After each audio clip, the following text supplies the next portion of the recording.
Romains chapitre 12, verset 17 à 21. Romains 12, le verset 17 jusqu'au verset 21. Ne rendez à personne le mal pour le mal. Recherchez ce qui est bien devant tous les hommes. S'il est possible, autant que cela dépend de vous, soyez en paix avec tous les hommes. Ne vous vengez point vous-même, bien-aimés, mais laissez agir la colère, car il est écrit: à moi la vengeance, à moi la rétribution, dit le Seigneur. Mais si ton ennemi a faim, donne-lui à manger. S'il a soif, donne-lui à boire. Car en agissant ainsi, ce sont des charbons ardents que tu amasseras sur sa tête. Ne te laisse pas vaincre par le mal, mais surmonte le mal par le bien. Amen. Amen. Merci beaucoup. Alléluia. Qui a des ennemis? Il ne parle pas des démons, hein, les hommes même. C'est que tu as des ennemis. Ça peut être dans ta famille, hein, dans ton travail, dans ton quartier. Voilà. Qui a des ennemis?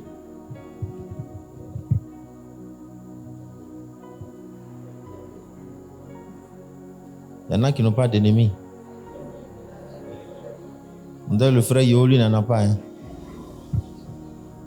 Ok, merci beaucoup. Moi, je crois que même si tu n'as pas levé la main, tu as des ennemis. Oui. Tu as des ennemis affichés comme non affichés. Des ennemis visibles comme invisibles.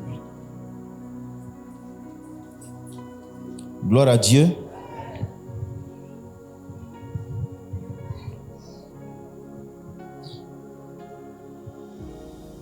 Donc il y a des gens qui sont tes ennemis visibles, comme d'autres. Ils sont ennemis. Il y a des ennemis courageux qui s'affichent. Dites-moi là, je suis ton ennemi. Tant que je suis vivant là, tu vas voir. Gloire à Dieu. Il y a des gens qui sont tes ennemis, ils ne t'ont pas encore fait du mal, mais tu sais qu'ils te guettent. Il y en a qui te font du mal. Ils ne t'ont même pas fait une seule fois du mal. Hein. Ils ont déjà fait ça plusieurs fois. Ils font du mal. Quelle doit être ton attitude vis-à-vis de ces personnes-là? C'est ce que nous allons voir ce soir. 5 principales attitudes que nous devons avoir vis-à-vis de nos ennemis. Les ennemis qu'on connaît. Alléluia. Les gens qui t'ont fait du mal. Des gens qui souhaitent ton malheur, ta souffrance. Qui veulent te voir souffrir, qui veulent voir que tu as des difficultés. Ils se réjouissent quand tu tombes malade. Mais quand tu perds quelque chose, ou bien quand ça ne va pas dans ton foyer, quand ils entendent ça, ils sont contents. Quand tu as un enfant qui ne va pas bien, ils se réjouissent de cela. Quand tu as des problèmes avec ton patron, ils sont contents. Quand tu as échoué quelque part, ils se réjouissent de ton échec. Ils se réjouissent de tes malheurs. Ça, ce sont des ennemis. Quelle doit être ta réponse vis-à-vis de leur comportement, vis-à-vis de leur mauvaise attitude? Toi, en tant que disciple de Jésus-Christ. Alléluia. Très important. Très, très, très important. Cela va prouver que soit tu es chrétien ou tu ne l'es pas, ou cela va montrer si Dieu va te bénir, Dieu va te récompenser, ou bien si Dieu ne va pas te récompenser. On reconnaît l'arbre à son fruit. Alléluia. Quand tu marches sur un piquant, qu'est-ce qui va t'arriver? Tu seras blessé, n'est-ce pas? Mais si tu marches sur une fleur, qu'est-ce qui va t'arriver? Tu vas sentir une belle odeur, une bonne odeur. Alléluia. Ça, le chrétien. Nous sommes des fleurs. Nous ne sommes pas des épis ni des ronces. Gloire à Dieu. Nous sommes de l'huile de bonne qualité. Nous faisons du bien. On ne fait pas du mal. C'est ça le chrétien.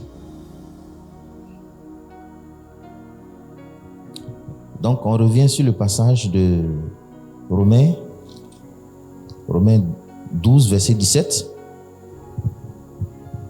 Donc, je disais donc que le thème, c'est 5 attitudes principales que nous devons avoir vis-à-vis de nos ennemis. Alléluia. En lisant, tu comprends qu'il s'agit de la relation d'un chrétien, d'un croyant avec son ennemi, c'est-à-dire quelqu'un qui ne l'aime pas. Le chrétien réagit comment? Il réagit comment? Vous voyez ici? Ne rendez à personne le mal pour le mal. Recherchez ce qui est bien devant tous les hommes. Alléluia. En tant qu'un chrétien, quelqu'un te fait du mal, qu'est-ce que tu dois lui faire? Est-ce que tu dois lui faire aussi du mal? La Bible dit ici, ne rendez à personne le mal pour le mal. C'est un commandement. Ici, là, c'est un commandement à la forme négative. Ne rendez à personne le mal pour le mal. Ne rendez à personne le mal pour le mal. Il y a des gens, quand c'est son frère qui lui a fait du mal, là, il ne rend pas. Il dit, c'est mon frère, c'est ma famille. Mais quand il ne te connaît pas, puis tu lui fais du mal, il dit, ah, toi et moi, on ne se connaît pas, il va te rembourser. Il y a des gens, si c'est un chrétien qui lui a fait du mal, il dit, bon, on a la même foi, nous sommes dans la même église là. Et si on va laisser, je vais laisser tomber. Mais si c'est un païen qui lui a fait du mal, il va voir. Il dit, là, c'est un musulman qui m'a fait du mal, il va voir ce que je vais lui montrer. C'est un bouddhiste qui m'a fait du mal, je vais lui rembourser. La Bible dit, ne rendez à personne. Personne là, c'est tout le monde qui est dedans, n'est-ce pas? Il y a des gens, quand c'est un homme qui a l'argent qui lui fait du mal, là, il laisse tomber. Il dit, bon, comme il a l'argent, on ne sait jamais. Mais c'est un pauvre qui lui fait du mal, le pauvre a chaud. Mais la Bible dit, ne rendez à personne. Si c'est un enfant qui lui fait du mal, il ne laisse pas. L'enfant, c'est une personne aussi, n'est-ce pas? Ne rendez donc à personne le mal pour le mal. Est-ce que toi, tu rembourses aux gens le mal qu'on te fait? Il y a des gens, ils se disent chrétiens, mais quand on leur fait du mal, ils remboursent. Donc la première attitude que tu dois avoir vis-à-vis de ton ennemi là, c'est que tu ne dois pas lui rendre le mal qu'il te fait. Parce que ton ennemi, c'est quelqu'un qui te fait du mal, n'est-ce pas? Il ne faut pas lui rendre ça. Quelqu'un t'insulte, il ne faut pas répondre. Que Dieu nous aide. Quelqu'un te diffame, il ne faut pas diffamer aussi son nom. Quelqu'un gâte ton nom, il ne faut pas gâter son nom. Quelqu'un expose ton péché, il ne faut pas dire, oh attendez, il y a sa vie dans ma main ici. Je vais le détruire. Il faut qu'on prie pour ça, hein? Ouais, c'est pas facile. Tu connais le secret de quelqu'un. Maintenant, lui, il fait sortir pour toi. Tu es tenté de faire sortir pour lui, n'est-ce pas? S'il a fait sortir toi ton secret et ton nom est sali, oh, tu sais qu'il suffit que toi tu dises 2 mots le concernant et puis il est mort. Il va faire prison même. Mais la Bible dit, ne rendez à personne le mal pour le mal. Ne rendez à le mal pour le mal. Efforce-toi de ne pas rembourser aux gens le mal qu'on te fait. Quelqu'un t'a fait du mal là, c'est pas bon, c'est grave. Mais quand toi tu fais le mal là, est-ce que tu sais que devant Dieu c'est plus grave encore que ce qu'on t'a fait là? Est-ce que vous savez ça? Est-ce que vous savez ça? Quelqu'un t'a fait du mal et puis toi tu lui rembourses. Le mal que toi tu as fait là, Dieu va voir ça plus grave que ce qu'on t'a fait. Parce que toi tu es instruit dans les voies de Dieu. Tu es instruit dans la connaissance du Seigneur. Et toi tu en fais du mal. Ça, frère, nous devons changer. Dis à ton voisin, on doit changer. On doit être des vrais chrétiens. Chrétien malfaiteur là, Dieu ne va pas te reconnaître. Hein? Un chrétien, mais il est malfaiteur. Il fait du mal aux gens. Il y a des gens, on ne doit pas lui faire du mal. Qui fait du mal, il peut te tuer même. Il n'oublie jamais le mal qu'on lui fait.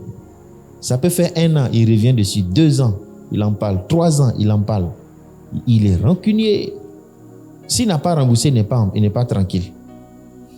Ça veut dire qu'un jour, tu n'as pas fait exprès, tu l'as cogné en rentrant au temple. Il va te cogner un jour. Il ne faut pas. Il ne laisse pas pour lui. Pour lui, il ne reste pas à l'étranger. Est-ce que tu es comme ça? On ne se presse pas de dire non. Il faut bien te regarder d'abord. Il faut pas dépresser. Hein? Quand la parole de Dieu, c'est un miroir, on se regarde dedans. Voilà. Examine-toi déjà pour voir si aujourd'hui même avant de venir à l'église, tu n'as pas remboursé à quelqu'un ce qu'on t'a fait. Tu appelles quelqu'un, lui il ne décroche pas. Quand lui aussi t'appelle, est-ce que tu décroches? Et lui là, toujours quand il appelle, quand on l'appelle, il ne décroche pas. Donc tu as remboursé pour toi comme ça. Quand tu envoies SMS là, il ne répond jamais. Donc lui aussi quand il t'envoie, tu dis je vais le laisser, là il va sentir que... Il y a des problèmes dans les foyers comme ça. La femme fait quelque chose à son mari aussi, il faut que je lui rembourse. Ah non, je dois rembourser pour moi. Ne rendez à personne le mal pour le mal. Ton frère t'a fait du mal. Est-ce que tu lui as remboursé? Si tu rembourses ça, tu vas voir, tout à l'heure on verra quelle attitude Dieu aura vis-à-vis de toi aussi. Là, c'est le premier point. Cherchez ce qui est bien devant tous les hommes. C'est-à-dire qu'il faut manifester l'amour en fait. Quand tu fais du mal, là, toi, manifeste l'amour. Il ne faut pas lui rembourser ce qu'il t'a fait. Parce que, c'est pourquoi? Parce que tu es chrétien. Parce que tu es un enfant de Dieu. Alléluia. Tu es un enfant de Dieu.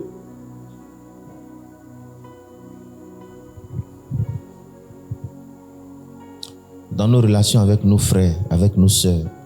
Frères, surtout dans l'église. Dans l'église. Il y a des églises là, qui sont cassées. Il n'y a pas unité dedans. Les gens se font du mal seulement. Église, hein, où on vient prier Jésus là. Ils se font du mal. J'ai écouté une sœur aujourd'hui, vraiment, ça m'a touché avant de venir là. Elle était dans une église. Elle dit qu'elle-même, finalement, elle a quitté cette église là. Les gens se combattent à mort. Jusqu'à y a des morts dedans même. Oui. Vous savez, dans une église où on se combat là. Mais les gens peuvent mourir, d'autres deviennent dépressifs. Oui. Il y a des églises là, chacun se regarde. L'autre dit celui-là il est sorcier, l'autre là il est sorcier. Tout le monde, il se regarde comme ça. Quand tu rends visite à l'autre, il est fâché. Pourquoi tu lui rends visite? Lui là c'est un sorcier, il va t'envoûter. Tu quittes aussi, tu viens chez l'autre aussi, il va dire hey, tu es parti. Voilà. Lui là il est comme ça, il est comme ça. Ça, c'est pas des cœurs de disciples, ça. Hein? Il y a des gens, même si tu n'as pas fait exprès, tu as fait mal, tu lui demandes pardon, il ne va jamais laisser ça. Tu vas pleurer jusqu'à, tu vas aller veiller avec lui d'abord. Il va faire veiller, prière. C'est le matin là. Si Saint-Esprit l'a bien... Mais quand Saint-Esprit le touche, il résiste au Saint-Esprit. Si tu lui as mal parlé, tu es foutu. Ne rendez à personne le mal pour le... Il dit quoi? Recherchez ce qui est bien devant tous les hommes. Ouais, ce qui est bien devant tous les hommes là, c'est l'amour. Voilà. Ok, ça c'est le premier point ça. Mets dans ton cœur que tu ne dois pas rembourser aux autres ce qu'ils te font. 1 Thessaloniciens chapitre 5 verset 15. C'est un passage très intéressant. On va le lire. Prenez garde que personne ne rende à autrui le mal pour le mal, mais poursuivez toujours le bien. Soit entre vous, soit envers tous. Merci. Amen. Amen. Ouais, ça c'est bien précisé encore. Il dit prenez garde. C'est-à-dire nous on doit veiller sur les frères pour qu'ils ne se rendent pas le mal pour le mal. Un frère vient te voir, il dit l'autre là, voilà ce qu'il m'a fait. Tu dis ah, faut pas laisser. Il faut lui montrer que ce qu'il a fait là, c'est pas bon. Il y a des gens qui donnent conseils comme ça. Ce qu'il a fait là, faut lui montrer quelque chose. Il t'encourage même à te venger même. Ça c'est quel chrétien ça? Ok, voilà le premier point. Premier point, nous ne devons pas faire quoi? Rendre le mal pour le... C'est très important. Soit entre nous les frères, soit envers tout le monde même. Dans ton quartier là, dans le quartier, ton voisin, tu as demandé, pardon, donne-moi ta puisette là, je vais puiser l'eau, puis il a refusé. Il dit, va payer pour toi-même. Demain, il a un problème, puis il vient te voir, pardon, est-ce que tu peux me donner ta pioche là, je vais creuser quelque chose. Toi, tu lui dis quoi? Va payer pour toi aussi. Il y a des sœurs qui vont parler comme ça. Mais toi, tu ne dois pas faire ça. Tu lui donnes. Sans parler même. Sans lui rappeler que la dernière fois là. Il y en a là. Ils vont dire la dernière fois quand je suis venu là. Moi, je ne suis pas méchant comme toi, il faut prendre.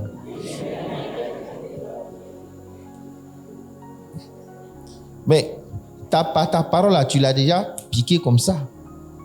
Il faut laisser. Amen. Alléluia. Verset 18. S'il est possible, autant que cela dépend de vous, soyez en paix avec tous les hommes. Vous voyez qu'on précise tout le monde, non. S'il est possible, autant que cela dépend de vous, soyez en paix avec tous les hommes. Dieu veut qu'on soit en paix avec nos ennemis. Nos ennemis, là, on soit en paix avec eux. Comment? Tant que ça dépend de toi. Tant que ça dépend de toi. Gloire à Dieu. Gloire à Dieu. Tant que ça dépend de toi. Il ne faut pas jurer dans ta vie là que moi là, entre lui et moi là, c'est la mort qui va nous séparer. C'est dans le funérail, on va se croiser. Soit je vais à ses funérailles, ou bien lui vient à mon funérail. Sinon, dis qu'on va se... Jamais. Il y a des gens comme ça. Autant que ça dépend de vous, soyez en paix avec qui? Et vous voyez, la Bible dit que heureux ceux qui procurent la paix, car ils seront appelés fils de Dieu. Ça veut dire quoi? Dans l'église, on doit chercher à gérer les conflits. On ne doit pas laisser les conflits se développer dans notre église. Quand quelqu'un est en parle avec quelqu'un d'autre, il faut chercher à les réconcilier. Alléluia. On doit chercher à réconcilier les gens. Est-ce que vous êtes présent? Demande à ton voisin s'il est là, parce qu'il y a des voisins, ils sentent qu'ils sont distraits.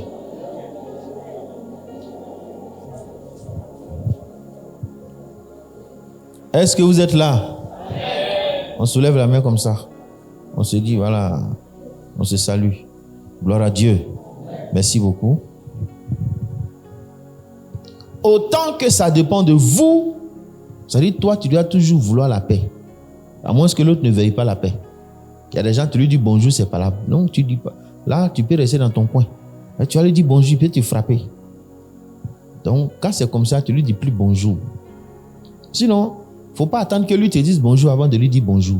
Amen. C'est comme ça qu'on fait la paix avec tout le monde. Quand tu te réveilles là, tu dis bonjour à ta femme, même si vous êtes en palabre. D'ailleurs, ce n'est pas bon que vous soyez en palabre, mais toi, il faut saluer. Il y a des gens qui ne vont jamais saluer. Ils attendent que l'autre vienne les saluer d'abord. Dis bonjour. Amen. Bonjour ma femme. Et aussi bonjour mon mari. Palabre là, ça va te donner quoi? Tu vas gagner quoi dans palabre? Les chrétiens encore. Tu n'es pas païen, hein? Tu n'es pas sorcier, hein? Mais toi là, tu es toujours en palabre avec tout le monde. Hein? Est-ce que tu es sorcier? Est-ce que tu es sorcier? Non. Mais quelqu'un qui n'est pas sorcier, lui, il est en palabre avec tout le monde. Il y a des gens, ils sont en palabre avec tout le monde. Et pourtant, il se dit chrétien. Il vient au quartier Thérèse, il va faire palabre là-bas. Quartier, lycée, club, palabre. Il va à Déaguiné, il y a des femmes comme ça. À cause d'elle, là, son mari déménage à tout moment. Parce qu'elle fait palabre avec toutes les voisines. Donc son mari est obligé de déménager. Maintenant, si c'est leur propre maison, ils ont construit, les voisins fuient. Parce qu'elle ne connaît pas bonjour. Quand tu la salues, elle dit, il y a quoi? Il ne faut pas chez mon mari. Hein. Donc, bonjour, tu dis là, attention. Le jour où elle t'a attrapé mon mari, tu vas voir. Il y a des sœurs comme ça. Elles vont faire palabre avec tout le monde. La sœur, elle te disait quoi là? La sœur là. Hein? Attention, hein? De toute façon, tu regardes, tes yeux sont tournés là-bas là.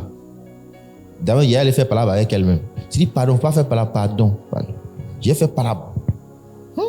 Et puis tu gagnes quoi? Et puis dimanche là, tu la vois en train de prier. Seigneur, on dit parler en langue. Après faire prophétie même. Dieu m'a révélé que le Seigneur m'a dit que le Seigneur t'a rien dit. Palabreuse. Que Dieu nous délivre des gens comme ça. Et si tu es comme ça, sois transformé. Sinon, c'est pas bon. Gloire à Dieu. Autant que ça dépend de vous, soyez en paix avec tout le monde. Vous voyez dans Hébreux chapitre 12, verset 14, je vais le réciter. Il dit, recherchez la paix avec tous et la sanctification sans laquelle personne ne verra Dieu. La Bible dit qu'une femme querelleuse, la femme querelleuse, elle est quoi dans la maison? Qui a déjà eu carie dentaire? Qui dent a déjà fait mal? Ça fait mal, non? Ah bon. On dit femme qui aime palabre là, c'est comme ça elle est dans la maison là. Ça dit que c'est comme façon carie fait mal à quelqu'un là. Son mari même il souffre, on dirait carie dentaire. Yaou. Ma femme là, il maigrit. Oui. Palabre de femme, c'est pas facile. Bon, il y a dit palabre de garçon aussi. Hein. Garçon qui aime palabre aussi là, c'est carie dentaire qui est là. Il ne faut pas que les femmes soient. Il ne faut pas qu'on les indexe. Gloire à Dieu. Parce qu'il y a des gens qui sont papato comme on dirait ces femmes. Hey, ils aiment palabre, on dirait femme. Alors que c'est un garçon. À la maison, là, c'est la femme qui le calme. Non, chérie, doucement, chérie. Mais lui-même là, aïe, que Dieu nous aide. S'il est possible, autant que cela dépend de vous, soyez en paix avec tous les hommes. Marc 9, verset 50. Marc 9, le verset 50. Le sel est une bonne chose, mais si le sel devient sans saveur, avec quoi l'assaisonnerez-vous? Ayez du sel en vous-même et soyez en paix les uns avec les autres. Amen. Amen. Alléluia. Si on lit bien ce passage, je pense c'est quelqu'un qui chassait aussi les démons. Mais il n'était pas avec les disciples. Et les disciples sont allés dire, Jésus, voilà un là qui chasse des démons, mais il n'est pas avec nous. Nous, on va lui interdire ça. Ça, Jésus leur a donné le conseil. Jean lui dit, Maître, nous avons vu un homme qui chasse des démons en ton nom. Et nous l'en avons empêché parce qu'il ne nous suit pas. Ne l'en empêchez pas, répondit Jésus, car il n'est personne qui, faisant un miracle à mon nom, puisse aussitôt après parler mal de moi. Qui n'est pas contre nous, c'est pour nous. Alléluia. Donc, voilà un monsieur aussi, il chasse les démons comme eux. Ils ont dit, comme il n'est pas avec eux là, il ne marche pas avec eux là, derrière Jésus là. On lui a dit, il ne faut plus tu vas chasser des démons là. C'est quoi? Ça, c'est notre travail. Toi, tu fais quoi? Oh, le monsieur chasse les démons comme eux aussi, au nom de Jésus aussi. Hein. Le monsieur dit, au nom de Jésus, démons sortent. Puis les démons sortent. Là, les apôtres, ils avaient le ministère. Ils sont moins par le Seigneur Jésus et puis ils marchent avec Jésus tout le temps. Mais l'autre, là, il ne marche pas avec Jésus tout le temps. Hein. Il est chez lui là-bas. Puis il chasse les démons. On dit, comme il n'est pas avec nous là, on va le combattre. Et vous savez, il y a des gens comme ça. Quand tu n'es pas dans la même église que lui là, tu es foutu. Il te parle mal, il t'insulte, il te voit comme un païen, tu ne connais pas Dieu. Et toi, tu es envoûté. Alors que la personne a un ministère aussi qui est intéressant. Oui. Frère, faisons attention. Hein. Il y a des gens, quand quelqu'un n'est pas dans la même église que lui, là, il le voit en païen en même temps. Oui. Ça, c'est pas normal. Ça, c'est un esprit sectaire. Gloire à Dieu. Amen. Gloire à Dieu. Amen. Que Dieu nous en épargne. Il y a des gens, quand tu quittes dans une autre église, tu viens là, ils refait ton baptême. Il dit, il faut qu'on refasse ton baptême. On peut refaire les baptêmes des gens, frères, mais ça dépend d'où ils viennent. Quand tu as écouté son témoignage et que tu es rendu compte qu'il n'a pas été baptisé conformément à la parole de Dieu, ou bien il était un païen puis on l'a baptisé. Souvent tu peux lui dire, frère, ton baptême que tu as fait là, ce n'est pas conforme aux Écritures. Parce que tu n'avais pas encore cru en Jésus, tu n'es pas encore repenti. Et puis même quand on dit repentance, il y a des gens qui pensent que quand on dit la vraie repentance, c'est le fait d'écrire ses péchés dans un cahier après avoir fait 3 jours de jeûne complet. Ça là, c'est sectaire. Attention les frères. Alléluia. La repentance veut dire quelqu'un qui a écouté l'évangile de Jésus, il est conscient qu'il a offensé le Seigneur et puis il regrette le mal qu'il a fait. Il s'engage à abandonner. Il demande pardon à Dieu. Et il a cru au Seigneur Jésus. Il a cru en Jésus. Quand on écrit nos péchés dans un cahier là, ça c'est nous notre méthode, c'est tout. Ça ne doit pas devenir une loi, une règle. Sinon, on va tomber dans le sectarisme. On sera sectaire. Gloire à Dieu. Et si quelqu'un ne sait pas écrire, il va faire comment? Gloire à Dieu. Quand la méthode devient la loi, c'est dangereux. La loi là, Dieu dit repentez-vous. On peut appeler ça comme ça. Maintenant, toi, tu pries et puis tu réfléchis pour voir comment tu vas aider les gens à se repentir. C'est une méthode. Écris ton péché dans un cahier. Mais ce n'est pas obligatoire. Ce n'est pas la loi. C'est pas que si quelqu'un n'a pas fait ça, il ne s'est pas encore repenti de ses péchés. Ou bien il y en a qui disent qu'il faut faire 3 jours de jeûne forcé. Mais si quelqu'un n'a pas fait 3 jours de jeûne, ça c'est vraiment, il y a quoi? Souvent là, tu penses que c'est les efforts que tu as fournis là qui font de toi un vrai chrétien. C'est faux, hein? C'est ta foi que tu mets au Seigneur Jésus là, en l'œuvre qu'il a accomplie pour toi là. Cette foi authentique que tu as placée en Jésus. C'est ça qui fait de toi un chrétien. À tous ceux qui l'ont reçu, à ceux qui croient en son nom, Jésus donne le pouvoir de devenir enfant de Dieu. Et ils sont nés non du sang, ni de la volonté. Vous voyez, on dit qu'ils ne sont pas nés de la volonté d'un homme, mais ils sont nés de Dieu. Alléluia. Donc, frères, faisons attention à ne pas rejeter des frères. Un frère père d'une autre communauté, il faut écouter, il faut vérifier. Il croit en quoi? Quelle est sa doctrine? C'est tout ça qui fait, tu peux dire, ah ça c'est un frère aussi. S'il croit à la sainte doctrine, il croit en Jésus, il croit que la Bible c'est la parole de Dieu. Gloire à Dieu. Et il a été même baptisé, plongé dans l'eau au nom du Père, du Fils et du Saint-Esprit. Aïe. Il croit au retour de Jésus. Il croit à la résurrection d'entre les morts. Alléluia. Voilà, il croit qu'il faut se sanctifier, fuir le péché. Parce que Dieu déteste ça. Voilà, il croit que le Saint-Esprit est présent dans le cœur d'un enfant de Dieu. Pour l'aider dans sa vie, non seulement pour le transformer, mais pour l'aider à plaire à Dieu. En tout cas, il croit en l'essentiel de ce qu'on appelle la doctrine de Jésus. C'est ton frère qui est là comme ça. Alléluia. C'est ton frère. C'est ton frère. Et il faut être en paix avec lui. Il ne faut pas le rejeter, il ne faut pas le combattre. On continue. S'il est possible, autant que cela dépend de vous, soyez en paix avec tous les hommes.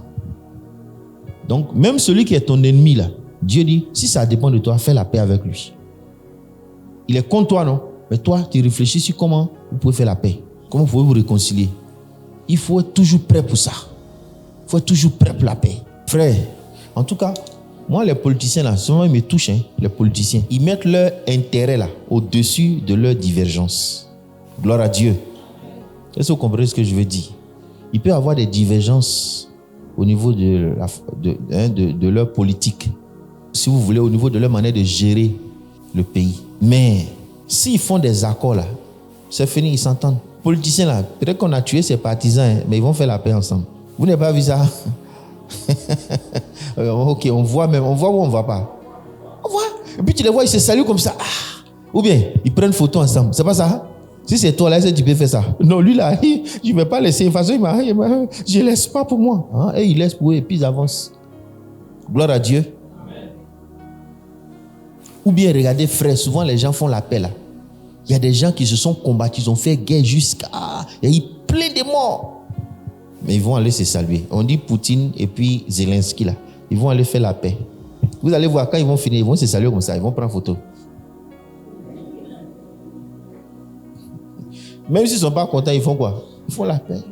Et puis ils avancent. En temps, ils se sont tués jusqu'à... Mais ils sont en train de faire la paix maintenant. La politique là, vous allez voir des gens qui se sont battus avant. Aujourd'hui là, ils font alliance encore. C'est étonnant, non? Et ils sont forts, hein? Ah bon? Ils sont forts. C'est toi qui es flequé. Toi, quelqu'un t'a fait du mal, demain, quand on dit faites la paix, je ne peux pas accepter. Et tout ce qu'il m'a fait, je ne laisse pas. Hein? Regarde les politiciens. Ils se font du mal, mais après, ils laissent tomber et puis ils avancent. Nous, les chrétiens, on doit être plus forts encore. Dis à ton voisin, nous, les chrétiens, on doit être plus forts. Les disciples de Jésus, là, on t'a fait du mal, tu pardonnes, tu avances. Parce que tu vises l'intérêt de Jésus-Christ. Amen. Tu vises la gloire de Dieu. Amen. Tu veux élever le Seigneur. Et on t'a fait du mal, mais à cause de Jésus. Et à cause de l'intérêt de Dieu, la cause de l'évangile fait que tu laisses tomber et puis tu avances. Tu pardonnes et puis tu évolues. Eux aussi laissent tomber à cause de certains intérêts. Et puis ils peuvent dire à cause de l'intérêt du pays. Or, ça peut être à cause de l'intérêt de leur parti politique. À cause de l'intérêt de leurs ambitions politiques. Verset 19. Ne vous vengez point vous-même, bien-aimés, mais laissez agir la colère, car il est écrit, à moi la vengeance, à moi la rétribution, dit le Seigneur. Alléluia. Ne vous vengez point vous-même. Une troisième attitude là, après avoir cherché là, d'être prêt à faire la paix avec ton ennemi. Dieu dit de ne pas faire quoi? Ne pas te venger. Se venger, c'est quoi? C'est comme le premier point. Mais là, on appelle ça la vengeance. La vengeance. Vous voyez, il y a beaucoup de films, les gens font la promotion de la vengeance comme ça. Que Dieu nous aide. Que Dieu nous aide. Alléluia. Et frère, vous savez pourquoi nous, on ne se venge pas? Est-ce que vous savez pourquoi on ne se venge pas? Parce que, vous voyez, il y a des gens qui disent que dans l'Ancien Testament, là, on se vengeait. Mais même dans l'Ancien Testament, on ne se vengeait pas comme ça. C'était la justice. C'est-à-dire que les juges prononcent un jugement, on dit toi, donc tu peux te venger. C'est en ce moment que tu t'en vas te venger. Ce n'est pas que dès que quelqu'un te fait du mal, en même temps tu t'en vas te venger. Non, tu ne te venges pas toi-même. C'est la loi qui te donne l'autorisation de le faire. Et après que l'affaire a été tranchée par des juges, c'est comme ça. Parce que c'est un État. On ne doit pas se faire justice. Est-ce que vous savez ça, les frères? Quelqu'un te fait du mal, même dans Côte d'Ivoire où on est dedans là. Quelqu'un t'a fait du mal, tu te vas lui rembourser là. On va te mettre en prison. Quelqu'un t'a coupé un machette. Toi, si tu prends machette, le coupe. Il est mort là. Tu vas faire prison. Tu es un assassin comme ça. Alléluia. Frère, c'est délicat. L'être humain a de la valeur aux yeux de Dieu et aux yeux de la société. Oui, c'est comme ça. L'homme est important. L'homme, c'est l'être le plus important de la planète ou de l'univers même. En dehors de Dieu, bien sûr. Gloire à Dieu. Voilà. Sur cette terre-là, il n'y a pas quelque chose qui est plus important que l'homme. L'argent n'est pas plus important que l'homme. Même tous les milliards de la terre, là, ça ne vaut pas la valeur d'un être humain. Gloire à Dieu. Mais vous n'êtes pas d'accord? Ok, donc c'est comme ça que nous aussi, on doit voir l'homme. L'homme est plus important que l'argent. L'homme est plus important que le diamant. Donc, même quand un voleur vient chez toi et puis tu l'attrapes, il ne faut pas le tuer. Il voulait te couper, machin, puis tu as dribblé comme ça. Et puis il est tombé. Et puis tu te donnes d'eau. Si tu peux lui épargner la mort, pardon, épargne-lui la mort. Vous êtes d'accord avec moi? Voleur, il t'a loupé, puis il est en train de fuir pour partir. Il court pour fuir pour partir. Si tu mets un fusil dans son dos comme ça, gaille, c'est pas bon. Ils vont faire enquête. Ils vont dire, mais il t'a donné d'eau. Pourquoi tu tires dans sa tête? Il y a des gens comme ça. Si tu l'as loupé, ou bien tu as loupé sa femme, ou bien son enfant, aïe. S'il a un gourdin là, il t'explose le cerveau. Il ne réfléchit plus. Je sais que ce n'est pas facile, tout ce qu'on est en train de dire là. C'est difficile. Même moi-même là, j'ai prié Dieu de m'aider. Alléluia. Mais nous devons obéir au Seigneur. Amen. Parce qu'il y a des situations dans lesquelles quand on se trouve là, c'est très très compliqué. Mais nous avons besoin d'obéir à Dieu. Gloire à Dieu. Nous sommes sur cette terre, on a affaire à des gens qui sont souvent très méchants. Des hommes mauvais même, criminels. Ils sont criminels. Ils ne sont pas bons. Et puis quand ils savent même que tu es chrétien, ils disent, ah ça c'est un chrétien, on peut abuser de lui. Et lui là, Dieu dit, il ne faut pas, il va se venger. Donc je vais faire du mal. Et puis, à cause de son Dieu, il ne pourra rien me faire. Mais ce qu'il oublie là, c'est que le verset, deuxième partie du verset dit quoi? Regardez la deuxième partie. Il, ne vous vengez point vous-même, bien-aimés. Vous voyez, ça veut dire que Dieu nous aime. Ne vous vengez pas. Regardez qui va vous venger. Mais laissez agir la colère. La colère ici, là, c'est la colère de Dieu. Quand quelqu'un te fait du mal, là, la colère de Dieu est là. Tu ne sais pas ça? Il y a un Dieu qui est là, qui regarde, qui va te venger. Amen. Alléluia. Quelqu'un te fait du mal, toi-même laisse, il ne faut pas te venger. Parce que la vengeance divine est là. La colère divine est là. Dieu va te venger. Ne pensez pas que les gens vont abuser de toi impunément. Dieu là, il est là, il regarde. Il va te venger. C'est pour cela qu'il nous dit, il ne faut pas qu'on se venge. Il ne faut pas qu'on se venge. Alléluia. À moi la vengeance, à moi la rétribution, dit le Seigneur. Dieu venge ses enfants. Dieu venge ses enfants. Quelqu'un se cache, ça va faire du mal aux gens là. Dieu le voit. Et puis Dieu va venger l'innocent. Dieu va venger l'innocent. Toi, enfant de Dieu, sache que Dieu va te venger. Dieu ne va pas t'abandonner. Dieu te défend. Gloire à Dieu. Gloire à Dieu. Avant-dernier point. Mais si ton ennemi a faim, donne-lui à manger. S'il a soif, donne-lui à boire. Car en agissant ainsi, ce sont des charbons ardents que tu amasseras sur sa tête. Gloire à Dieu. Ici, là, Dieu nous montre de manière encore plus pratique nos devoirs vis-à-vis de nos ennemis. Voilà. Je vais vous expliquer ce verset-là. Il n'y a pas longtemps, j'ai entendu une grande femme de Dieu qui priait, qui dit « Mettons les charbons ardents sur nos ennemis. Mettons les charbons ardents sur nos ennemis. » Ça, c'est une mauvaise compréhension de la parole de Dieu. Les charbons ardents, là, je pense que vous avez déjà expliqué ici. Dans l'ancienne Égypte, là, quand quelqu'un fait du mal, on met charbon dans une casserole et puis on met sur sa tête. C'est-à-dire, quand il a fait du mal, il a honte, non? Pour montrer son regret, pour montrer que ce qu'il a fait là, il regrette ça, qu'il a honte là. Il porte charbon ardent. Donc c'est une expression, vous pouvez dire simplement pour dire maintenant qu'il va avoir honte. Est-ce que vous suivez les frères? C'est-à-dire quand tu lui fais du bien alors que lui t'a fait du mal là, il aura honte. Ça arrive ou ça n'arrive pas? Un homme normal, quelqu'un qui est normal, papa d'un fou bien possédé, ou bien un sorcier. Même sorcier, même souvent, même, il dit, ah, le monsieur là. Voilà. J'ai lu dans un des livres du frère Zach, un étudiant, un chrétien quoi, il était dans une chambre avec un gros païen. Lui, chaque week-end, il va boire. Quand il vient, les vomir dans la chambre. Le chrétien là, il ne parle pas. Il nettoie la chambre. Et puis il dit rien. Le week-end qui suit là, le gars revient encore, il est saoulé, il vomit encore dans la chambre. Le frère en Christ ne parle pas, il nettoie. Vous savez pendant combien de temps ça a duré? Est-ce que vous savez pendant combien de temps ça a duré? 3 ans. Week-end après week-end, le gars fait ça. La 3e année là, un jour, le jeune est arrivé, Soula là, il s'est mis à genoux, il a commencé à pleurer. Il dit, hé, je veux que, amène-moi dans ton église. Ça c'est quel homme tu es? Comment il était fatigué. Je deviens chrétien aujourd'hui.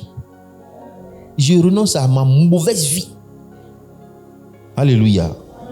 Est-ce que toi chrétien, est-ce que toi parmi nous quelqu'un a déjà réussi à faire un truc comme ça? D'autres même c'est leur mari qui s'en boit. Quand le monsieur boit, il vient, il vomit là. Il dit, il prend bouche du monsieur, il met dans vomissure là. Elle insulte sauvage, maudit là. C'est ton père qui va venir nettoyer ici. C'est ta mère qui est là.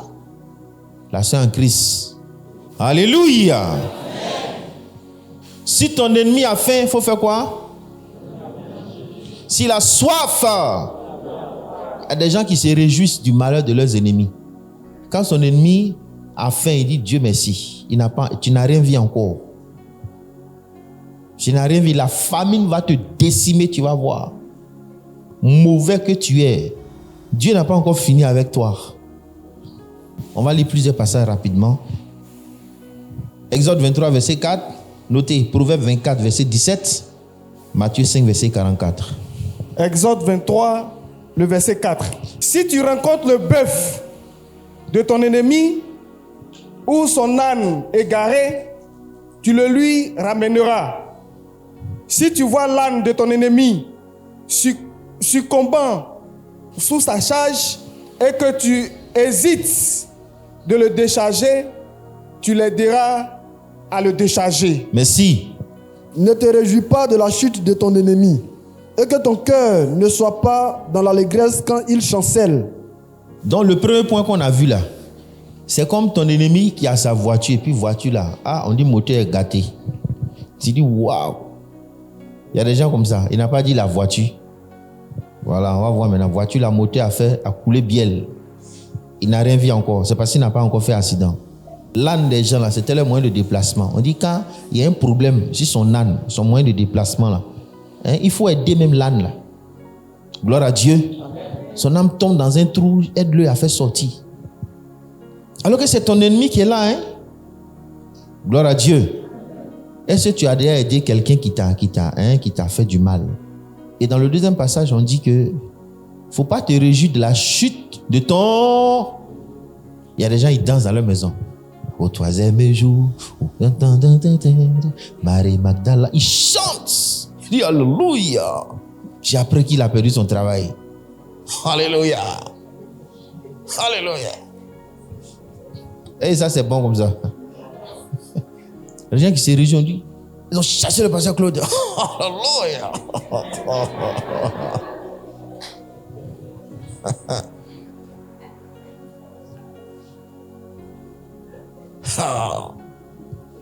Gloire à Dieu. Gloire à Dieu. Ah voilà, vous êtes trop malin. Vous malin comme ça. Alors que tu fais preuve de jalousie comme ça. Tu fais preuve de jalousie. C'est pas bon. Quand je suis venu nouvellement ici à Mans comme pasteur, il y a un événement qui m'a marqué. Hein. En ce moment-là, je n'avais pas encore une église comme ça. Donc, qu'est-ce que j'ai fait? Ah, je me sentais seul. J'étais seul quand je suis venu ici là. Je suis venu comme missionnaire ici là, frère. Je suis le premier missionnaire ici à Mans. Et puis dans toute la région, il n'y avait pas un de notre communauté ici. Premier, jusqu'à Guiglo, jusqu'à Odiene, il n'y avait personne. J'étais le seul. Donc, je suis venu ici à Mans, il n'y a pas quelqu'un. Au début, il a dormi dans l'hôtel même. Pendant 2 semaines, il a dormi dans un petit hôtel, on dit Poca. Le premier hôtel où il a dormi là, c'était Mondan. Quelqu'un a eu pitié de moi, il dit, il ne faut pas dormir ici là. Parce qu'à l'époque, ce n'était pas trop ça. Il y avait des chambres de passage. Non, je ne savais pas. Donc, un enfant m'a montré, un jeune que j'ai connu à Mans, pardon, à Abidjan, il était élève à Jean de la Ménère. Donc, il m'a vu, il m'a dit, non, il y a un coin là. Non, c'est comme ça, on m'a envoyé là-bas, puis j'ai fait 2 semaines là-bas. Après, maintenant, j'ai loué ma maison. J'étais seul, je ne suis pas marié, il n'y a personne. Donc, moi, je cherchais l'église, mais où je vais partir. Quand je prêche l'évangile à quelqu'un, je vais aller passer au moins le temps chez eux à la maison pour causer. Il n'y a pas quelqu'un que je connais. Frère, ce n'est pas facile d'être seul. Hein? Je suis seul. Et moi aussi, j'étais tellement modeste. La maison que j'ai louée là, il n'y a pas de rideau, il n'y a rien dessus. Donc, il y a vitre. Je dors sur la table. Donc, ceux qui passent un peu me voient dedans. Je suis couché sur la table. Hey, gloire à Dieu. Donc, j'allais dans une église comme ça. Et j'ai sympathisé avec un jeune. Le jeune, un jour, j'apprends qu'il a été excommunié. Et puis, les gens sont contents. Il était responsable de délivrance dans leur église. On dit il a chuté. Donc, les gens sont... Il a chuté. J'ai dit, mais ça m'a marqué quoi dans cette église-là? On se réjouit de la chute d'un frère. Il est tombé dans le péché. On dit quoi? Qu'est-ce qu'il a fait? Il est tombé. Il est tombé. Le frère est tombé dans le péché. Il a chuté, le frère a chuté. C'est bizarre, non? Un frère tombe dans le péché, est-ce qu'on ne doit pas pleurer même? On doit pleurer, il a chuté. Vous êtes content. Il a péché, voilà. Il a péché. Il faisait malin, il fait malin, voilà maintenant. Il est tombé, voilà. Donc ça, ce n'est pas un bon esprit, ça. Si ton ennemi chute, qu'est-ce que tu dois faire? Tu dois danser, c'est ça? Il ne faut pas faire ça. Le verset suivant.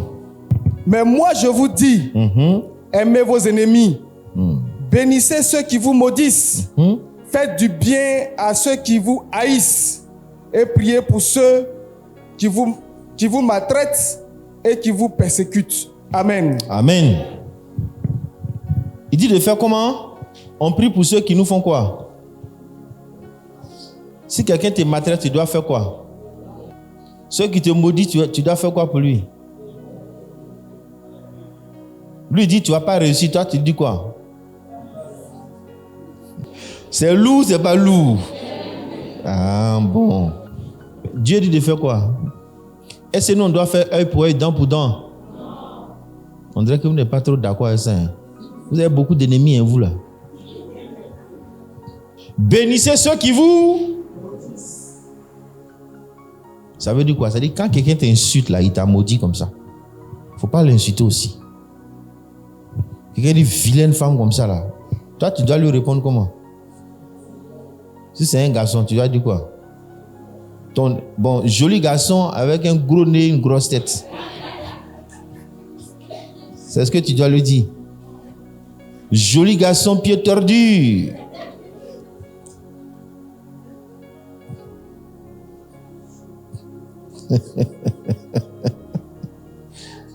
Il y a des gens comme ça. Quand tu dis vilain là, il dit oh, joli monsieur. Avec les dents pourries.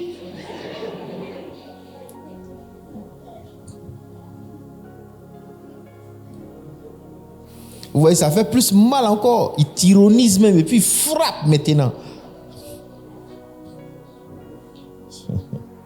Il y a des gens, ils sont forts. Ils disent, si moi, tu ne me mets pas dans gat-gat. Tu ne me moyens pas dans gat-gat. C'est quand on était petit, on faisait gat-gat, c'est pas ça. Il y en a qui sont vieux, ils font gat-gat encore. Donc voilà les devoirs qu'un chrétien doit avoir vis-à-vis de ses ennemis. Verset 21, ne te laisse pas vaincre par le mal, mais surmonte le mal par le bien. Ce verset-là m'a fait du bien. Tout à l'heure, avant de venir ici, je réfléchissais sur qu'est-ce que je dois faire à ceux-là qui m'ont fait du bien, qui m'ont fait du mal, pardon. Surmonte le mal par quoi? Le bien. C'est-à-dire que on t'a fait du mal. Comment tu vas faire pour surmonter le mal? Surmonter le mal là. Vous savez, quand on te fait du mal, tes émotions sont blessées. Tes pensées, tu es choqué. Tu peux devenir dépressif à cause du mal qu'on t'a fait. Tellement tu penses à ça. C'est ça, non? Souvent, on te fait du mal la nuit, tu n'arrives pas à dormir. Tu te réveilles, puis tu penses jusqu'à... lui là. Seigneur. Mon Dieu. Matin, tu te réveilles. Quand tu veux prier, mais c'est ça qui vient dans ta tête en même temps. Même quand tu ne penses pas à ça, ça vient dans ta tête. Quand tu rêves là, tu rêves à ça. Tu dis, Seigneur. Tu te surprends en train de parler à haute voix. C'est pas ça, hein? Tu es étonné de toi-même. C'est pourquoi la Bible dit, surmonte le mal. Il faut surmonter le mal. Qui va surmonter? C'est le Saint-Esprit qui va venir faire ça pour toi, ou bien Dieu te demande, toi, qui t'a déjà rendu capable de le faire. Dieu t'a rendu capable de le faire. Alléluia. Il faut surmonter le mal qu'on t'a fait là. Et vous savez comment on surmonte ce mal là? C'est en faisant le bien. Alléluia. Peut-être que tu es fâché contre quelqu'un qui t'a tellement insulté. Il t'a insulté, non? Il faut le saluer. Gloire à Dieu. Il faut le saluer. Tu es en train de surmonter le mal par le bien comme ça. Gloire à Dieu. Tu apprends qu'il a perdu quelqu'un. Il faut lui envoyer un mot pour lui dire Yako. S'il a perdu quelqu'un, tu lui dis Yako. Condoléances. Gloire à Dieu. Tu peux lui rendre visite. Tu peux arriver, puis ils ne vont pas te recevoir, mais au moins tu es parti là-bas. Dans le funérail, là, même les ennemis, là, ils s'entendent quand même, parce que c'est funérail. C'est pas ça? Les frères qui ne se parlent pas, là, quand il y a funérail, quand même, on se retrouve pour cotiser l'argent ensemble pour enterrer. Parce que, quand même, il y a un respect pour celui qui est décédé, pour sa mémoire, quand même. On se dit, on ne va pas faire palabre dans le funérail. Bon, bien qu'il y a des gens qui fassent palabre. Oh. Il y a des gens, vraiment, pour eux, là, ce n'est pas la peine. Dans le funérail, ils se lancent le coup de poing. Si le mort pouvait se lever et leur donner un gros cocota, bon, malheureusement, les morts ne se lèvent pas pour parler à quelqu'un. Nous, on ne croit pas à ça. Parce que la Bible dit que les morts ne remontent pas. Job 7, verset 9. Mais Dieu veut qu'on surmonte le mal. Est-ce qu'on t'a déjà fait du mal? Est-ce que ce mal est sur ton cœur? Dieu dit qu'il faut surmonter ça. Dis à ton voisin, surmonte le mal. Surmonte le mal. Frère, surmonte le mal. Comment? En faisant le bien. Réfléchis sur quel bien tu vas faire à ce frère ou c'est cela qui t'a fait du mal. Pour que le mal qu'on t'a fait là, tu ne gardes pas des ressentiments, tu ne gardes pas d'amertume. Hein? Parce qu'il faut surmonter ça. Sinon tu seras amer. Tu souffres. Hein? Tu ne peux pas vraiment pardonner. Or, quand tu surmontes le mal là, c'est ça on dit tu pardonnes vraiment. Et René dit j'ai pardonné. J'ai pardonné. J'ai pardonné.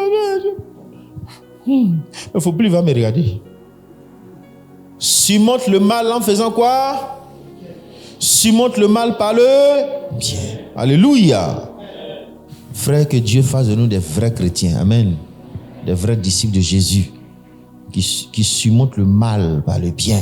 Si nous sommes comme ça là, frère, notre église est bénie. Dieu va se manifester puissamment. Et Dieu va envoyer beaucoup d'âmes dans cette église. Parce que là où règne l'amour là, le Seigneur règne également. Gloire à Dieu. Mais là où règne la haine, les divisions, les méchancetés là, les démons, ils trouvent un terrain propice, un terrain favorable à leur multiplication, à leur croissance, à leur développement. Mais là où règne l'amour, là règne le Seigneur. Dieu va nous utiliser encore. Amen, amen. Il dit, si vous avez de l'amour les uns pour les autres, c'est alors que vous serez vraiment mes disciples. Gloire à Dieu. Tu es dans un service. Ton collègue qui est un gros païen, il fait des choses contre toi. Dieu te demande de ne pas te venger. Amen, amen. Ok, frère, vous savez, pourquoi est-ce que nous devons avoir une telle attitude vis-à-vis de nos ennemis. Est-ce que vous savez pourquoi on doit être comme ça? Voilà. La première raison, c'est pour imiter Jésus. Parce que Jésus n'a pas fait du mal à ses ennemis. Nous imitons Jésus. On doit ressembler à Jésus. Amen. Voilà, c'est pourquoi on a ces attitudes-là vis-à-vis de nos ennemis. 1 Pierre 2, verset 21. Merci. Et c'est à cela que nous avons été appelés. Parce que Christ aussi a souffert pour vous, vous laissant un exemple, afin que vous suiviez ses traces. Lui qui n'a point commis le péché, et dans la bouche duquel il ne s'est point trouvé de fraude. Amen. Amen. Verset 23. Lui qui injuriait ne rendait point d'injure, maltraité ne faisait point de menaces, mais s'en remettait à celui qui juge justement. Voilà. C'était juste au verset 23, j'ai donné au verset 22 seulement. Voilà. Alléluia. Donc Jésus nous a laissé une trace à suivre, un modèle, un exemple à imiter. Alléluia. Lui, Jésus, quand on l'insultait là, il faisait quoi? Lui qui n'a point commis de péché, dans la bouche duquel, dans verset 23, lui qui injuriait ne faisait quoi? Ne rendait point d'injure. Maltraité ne faisait point de menaces. Mais qui s'en remettait à qui ça? À Dieu qui juge, justement. C'est comme ça, nous les chrétiens. Quelqu'un te fait du mal, toi tu t'en remets à Dieu. Il faut laisser pour toi à Dieu. Amen. Donc, première raison. Deuxième raison pour laquelle nous, on traite bien nos ennemis là, c'est que Dieu va nous récompenser. Amen, amen. Amen. Si tu es bon avec ton ennemi là, Jésus-Christ là, il va te récompenser. Dis à ton voisin, Jésus va te récompenser. Si tu traites bien ton ennemi. Amen. Amen, amen. Frère, vous savez la bénédiction de Dieu là, ça se manifeste sur cette terre là. Hein. Il y en a qui pensent que c'est quand on va mourir là-bas là, qu'on va avoir. Mais sur cette terre déjà, Dieu te récompense. Il y a un autre passage que je voulais lire là même. Voilà. 2 Thessaloniciens 1 verset 18. Est-ce qu'on avait lu ça? 2 Thessaloniciens 1 verset 8. Ne crois pas que tout le mal que les gens te font là, Dieu ne voit pas, Dieu ne va rien faire. Non, hein? Ceux qui font du mal aux gens là, Dieu va venger. On n'a qu'à avoir peur. Hein? Alléluia. Tu es en train de faire du mal à quelqu'un là, Dieu va tirer vengeance. Maintenant, si toi tu laisses tomber, Dieu va te bénir aussi. Vas-y. 2 Thessaloniciens 1, le verset 8. Au milieu d'une flamme de feu, pour punir ceux qui ne connaissent pas Dieu et ceux qui n'obéissent pas à l'évangile de notre Seigneur Jésus. Ils auront pour châtiment une ruine éternelle, loin de la face du Seigneur et de la gloire de sa force. Merci. Amen. Amen. Alléluia. Dieu va juger ou bien il ne va pas juger. Il va frapper ou bien il ne va pas frapper. Voilà. Donc, il y a le méchant qui est là, lui se dit que Dieu ne fait rien, mais le temps de Dieu arrive où Dieu va chicoter. Dieu va le frapper. Dieu venge. Et puis Dieu récompense. Dieu va te récompenser. Il y a beaucoup de versets qui nous montrent ça, mais bon, on n'a pas le temps de lire tous ces passages-là. Retiens que quand tu es bon là, Dieu va te récompenser pour ça. Quand tu n'es pas méchant envers l'homme méchant, là, sache que Dieu va te récompenser pour tout le bien que tu fais. On peut même lire quand même, je vais vous lire un verset, 1 Corinthiens chapitre... Frère, lis-nous ce verset-là, puis on va s'arrêter là. 1 Corinthiens chapitre 15, verset 58. 1 Corinthiens 15, verset 58. Ainsi, mes frères bien-aimés, soyez fermes, inébranlables, travaillant de mieux en mieux à l'œuvre du Seigneur, sachant que votre travail ne sera pas vain dans le Seigneur. Amen. Amen. Ton travail ne sera pas vain, Dieu va te récompenser. Ton attitude ne sera pas vaine, Dieu va te récompenser. Il va commencer à te récompenser même si c'est terre-là même, avant qu'on aille au ciel là-bas. Alléluia. La bénédiction de Dieu sera sur toi parce que Dieu voit que tu es quelqu'un de bon, de bien. Tu ne rends pas le mal pour le mal. Tu surmontes le mal par le bien. C'est-à-dire que quelqu'un te fait du mal, toi-même tu réfléchis sur comment tu peux lui faire du bien même. Alléluia. Alléluia. Si ton mari c'est un gros païen, il faut réfléchir comment tu vas bien le prendre encore. Hein? Du courage, hein, les sœurs. Les sœurs en Christ. Les sœurs, du courage. Vous qui êtes mariés païens là, ou bien même chrétiens, il y a des chrétiens mais qui sont comme païens aussi. C'est réciproque. Hein? Les sœurs aussi. Si ton mari n'est pas bon, il faut voir comment tu as bien l'attraper. Si toi aussi, ta femme n'est pas bien, comment tu as bien la prendre encore. Que Dieu t'aide. Il ne faut pas dire, il va me venger d'elle. Il ne faut pas dire, je vais la maltraiter. Elle va fuir. Là, les avocats ne vont pas dire que c'est moi qui ai quitté le foyer. Parce que là, je vais dire, elle a quitté le foyer. Elle a déserté les lieux. Donc moi, j'ai raison pour le divorce. Que Dieu nous aide. Ce n'est pas facile, mais le Saint-Esprit va nous aider. Le Saint-Esprit est là, n'est-ce pas? Le Saint-Esprit est là, n'est-ce pas? Et Dieu est vivant. Amen. Et il tire vengeance. On va se lever, prier le Seigneur. Vous voyez comment nous, les chrétiens, nous sommes appelés à vivre. Ce n'est pas une vie facile, mais avec le Saint-Esprit, là, c'est possible. Dis à Dieu que toi, tu es d'accord pour manifester ces 5 attitudes-là. Ou du moins pour accomplir ton devoir que Dieu te demande d'accomplir vis-à-vis de ton ennemi. Dis Seigneur, j'accepte ton commandement de ne point rendre le mal pour le mal, de ne point me venger. J'accepte ton commandement, Seigneur, de surmonter le mal par le bien. J'accepte, Seigneur, ton commandement de faire du bien à ceux qui me font du mal, de prier pour mes ennemis, de bénir ceux qui me maudissent. J'accepte de ne point me réjouir du malheur de mes ennemis. Aide-moi, Seigneur, par ton Esprit Saint, à surmonter le mal, à surmonter mes amertumes, à surmonter mes blessures, à surmonter mes colères par le bien. Merci Seigneur. Au nom puissant de Jésus-Christ. Amen. Frère, insiste un peu, prie, dis merci à Dieu. Confesse-lui ta volonté de lui obéir. De vivre la vie surnaturelle. La vie chrétienne qui est surnaturelle.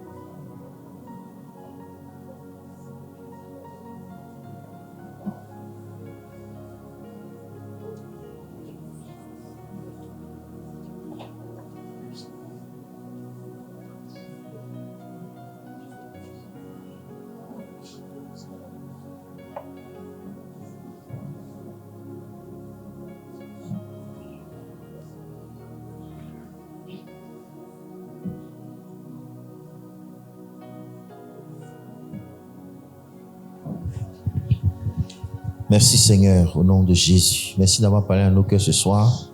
Je prie que tu visites par ton Saint-Esprit le cœur de chacun de nous. Merci pour les épreuves que tu nous permets. Merci pour les difficultés. Merci pour les hommes difficiles que tu mets sur notre chemin. Merci pour les femmes difficiles que tu mets sur notre chemin. Aide-nous à te glorifier. Seigneur, à suivre ton exemple. Toi qui injurais ne rendais point d'injure. Maltraité ne faisait point de menaces. Aide-nous, Seigneur, à glorifier ton nom au nom de Jésus. Amen.